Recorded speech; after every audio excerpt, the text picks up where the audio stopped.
안녕하십니까. 작심 198일차 9월 23일입니다. 어제는 로마서 4에서 8장, 4장 정도밖에 못 읽었네요. 지난 시간에 이어서 욥기 34장 1절, 엘리후가 말하여 이르길 2절, 지혜 있는 자들아 내 말을 들으며 지식 있는 자들아 내 귀를 기울이라. 4절, 우리가 정의를 가려내고 무엇이 선한가 우리끼리 한번 알아보자 했어요. 젊은이 엘리후가 이제 선함에 대해서 이야기를 하려자 하는 거죠. 5절, 욥이 말하기를 내가 의로우나 하나님이 내 의를 부인하셨다 했어요. 욥 스스로 나름 의롭게 살려고 했는데 하나님께서 하나님이 그걸 인정 안 하신다고 하는 것 같네요. 6절, 내가 정당함에도 거짓말쟁이라 하였고 나는 허물이 없으나 화살로 상처를 입은노라 하니. 자, 7절, 어떤 사람이 욥과 같으랴. 욥이 비방하기를 물 마시듯 하며. 8절, 악한 일을 하는 자들과 한패가 되어 악인과 함께 다니면서 이르기를 사람이 하나님을 기뻐하나 무익하다 하는구나 해서요. 나름 의롭게 살았지만 오히려 악하게 평가를 받아서 조금 답답한 심정이 있는 것 같습니다. 자, 11절, 사람의 행위대로 따라 갚으사 각각 그 행위대로 받게 하시나니. 12절, 진실로 하나님은 악을 행하지 아니하시며 전능자는 공의를 굽히지 아니하시느니라. 이 좀 말이 좀 왔다리 갔다리 해서 해석은 잘 안 됩니다, 제 스스로는. 어쨌든 하나님께서 전능자와 하나님 앞에서 어떻게 보면 악이 없죠. 있을 수가 없죠. 왜냐하면 하나님 자체가 기준이신 선이 되니까요.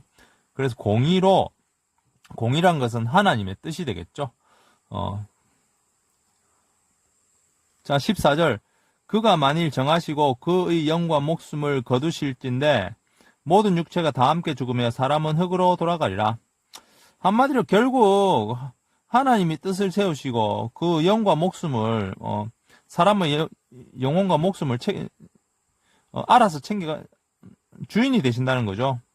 결국 사람은 죽는다는 겁니다. 죽음 앞에서 어쩔 수 없다는 거죠. 자, 18절. 그는 왕에게라도 무용지물이라 하시며 해서요. 예, 왕도 뛰어넘어 버리죠, 당연히 하나님께서는요. 자, 20절. 그들은 한밤중에 순식간에 죽나니 백성은 떨며 사라지고 세력 있는 자도 사람의 손을 빌리지 않고 제거함을 당하느니라. 예, 권력이 아무리 많든, 돈이 아무리 많든, 하나님 앞에서는 무용지물이죠. 자, 31절. 그대가 하나님께 아뢰기를 내가 죄를 지었사오니 다시는 범죄하지 아니하겠나이다. 내가 깨닫지 못하는 것을 내게 가르치소서. 내가 악을 행하였으나 다시는 하지 아니하겠나이다 하였는가. 자, 이 엘리후가 하는 말인 것 같습니다. 지금 중간에 욥이라는 말은 욥 바로 없는데 맥락상. 자, 33절. 하나님께서 그대가 거절한다고 하여 그대의 뜻대로 속전을 치르겠는가. 그러니까 욥이 거절하고 거절하지 않고에 상관없이 속전 죄에 대한 대가를 치르는 것은 하나님의 뜻이라는 거죠. 자, 34절. 슬기로운 자와 내 말을. 자, 35절. 욥이 무식하게 말하니 그의 말을 지혜롭지 못하도다 하리라. 욥이 좀 무식하다 이렇게 젊은이가 말할 정도네요. 자, 36절. 나는 욥이 끝까지 시험 받기를 원하노니 이는 그 대답이 악인과 같음이라. 37절. 그가 그의 죄에 반역을 더하여 우리와 어울려 손뼉치며 하나님을 거역하는 말을 많이 하는구나. 솔직히 제가 읽으면서도 맥락이 이해는 안 가요. 이해는 안 가는데 엘리후 젊은 사람이 하는 말은 욥이 스스로가 하나님은 행동의 대가대로 보응하시고 최고의 선으로서 사람의 행위에 대하여 속전하신다라고 하시는데 평가하고 심판하신다 하는데요. 엘리후는 그것이 무식하다고 하는 거죠. 하나님에 대해서 잘 알지 못하고 하는 것이다. 그리고 대답은 악인과 같다 할 정도로 평가절하해버립니다. 욥이 끝까지 시험을 받아야지 이 하나님의 마음을 알 수 있다. 뭐 그런 건가? 하여튼 좀 이해가 저도 안 됩니다. 35절 엘리후가 말을 이어 이르되 그대는 이것을 합당하게 여기느냐? 그대는 그대의 의가 하나님으로부터 왔다는 말이냐? 3절 그대는 그것이 내게 무슨 소용이 있으며 범죄하지 않는 것이 내게 무슨 유익이 있느냐라고 묻지만은 자 그래서요 이것은 뭐냐면 욥이 생각하는 의가 하나님에게서 어떻게 왔는지 어떻게 장담하냐 이거겠죠.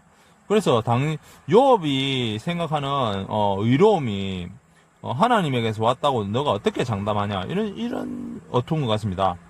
6절 그대가 범죄한들 하나님께 무슨 영향이 있겠으며 그대의 악행이 가득한들 하나님께 무슨 상관이 있겠느냐. 그러니까 욥이 어떻게 행동하는지는 하나님한테 사실은 크게 중요한 게 아니라는 거죠. 자 9절 사람은 학대가 많음으로 부르짖으며 군주들의 힘에 눌려 소리치나 나를 지으신 하나님은 어디 계시냐 하고 밤에 노래를 주시는 자가 어디 계시냐 말하는 자가 없구나. 12절 그들이 악인의 교만으로 말미암아 거기에서 부르짖으나 대답하는 자가 없음은 13절 헛된 것은 하나님이 결코 듣지 아니하시며 전능자가 돌아보시지 아니하심이라. 16절 욥이 헛되이 입을 열어 지식 없는 말을 많이 하는구나. 이 욥이 의롭다. 자기가 의롭게 살았고 지금 자기의 처한 처지가 굉장히 괴롭고 힘든 것은 공평하지 않고 억울한 일이라고 막 이야기를 하면서 하나님의 뜻대로 살았다라고 하지만 그것은 인간의 관점이라는 인간의 관점밖에 안 된다고 말하는 것 같아요. 엘리후는. 그리고 하나님은 헛된 말은 듣지 않는다. 따라서 강한 권력과 어떤 압제자에게 고통을 받더라도 부르짖음에 하나님께서 응답하시지 않는 것은 그 말 속에 헛됨이 있다는 거 아니면 행위 속에 헛됨이 있다는 거라고 말하는 것 같습니다. 근데 이렇게 말하면서 저도 참 어렵네요. 욥이 진짜 어렵습니다. 여기가. 자 36절 엘리후가 말을 이어 이르되 2절 나를 잠깐 용납하라.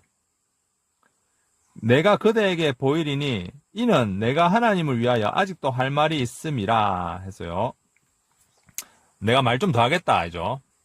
4절 진실로 내 말은 거짓이 아니라 온전한 지식을 가진 이가 그대와 함께 있느니라.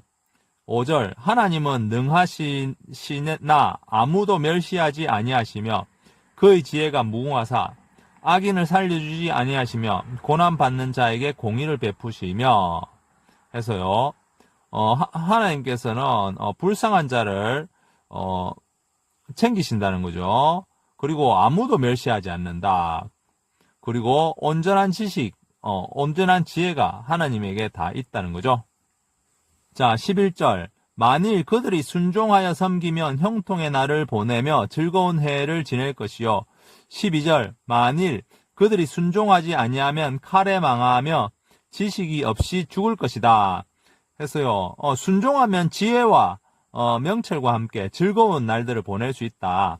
하지만 순종하지 아니하면 결국은 멸망하고 왜 죽는지도 모르는 지식 없이 죽을 것이라는 거죠.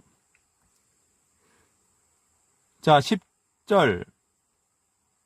죄송합니다. 13절. 마음이 경건하지 아니하는 자들은 분노를 쌓으며 하나님이 속박할지라도 도움을 구하지 아니한다.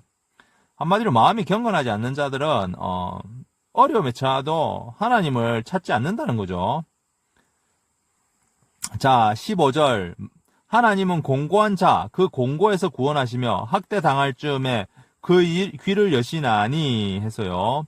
자, 어렵고 힘든 자들은 하나님께 하나님을 찾으면 하나님이 굉장히 어려울 때 좀 결국은 그 귀를 여셔서 들어주신다는 거죠. 한마디로 마음의 겸손함 아니겠습니까? 결국은 마음에 교만하고 한 사람들은 그 어려움을 처해도 하늘이 어디 있으며 하나님이 어디 있냐 이렇게 해서 자기 나름의 해결책을 찾으려고 하겠죠. 하지만 공고한 사람들은 마음을 겸손히 하고 결국은 하늘부터 자기의 잘못부터 따지면서 하늘을 찾는다는 거죠. 자, 17절.